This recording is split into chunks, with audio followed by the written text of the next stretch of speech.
Hello dear student welcome back to my channel SSS study. आज आम देखा पंचम श्रेणी विज्ञान मौखिक कौन कौन प्रश्न पड़ी पिला क्यों थर्मोमीटर रे निर्भुल तापमात्रा जना पड़े से थर्मोमीटर टा ना कौन लिख क्यों प्राणी माने निज गोड़ को हाथ भली व्यवहार करें ना मांकड़।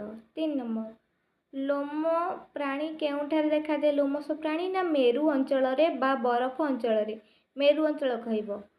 स्नाइन फ्लू रोग क्या द्वारा व्यापी थाए ना स्नाइन फ्लू रोग एक भूताणु जनित रोग या छिंक खास आउ संस्पर्श द्वारा व्यापी थाए। दूषित परिवेश रे केउ माने वंश वृद्धि करिपारंती मशा एवं माछी इत्यादि। वीडियोटी के शेष पर्यंत देखि थैंक यू सो मच। एपरी नुआ नुआ वीडियो पाइबाकु हेले चैनल को लाइक शेयर सब्सक्राइब करंतु वीडियोटी को बहुत मात्रा रे शेयर करंतु। Thank you.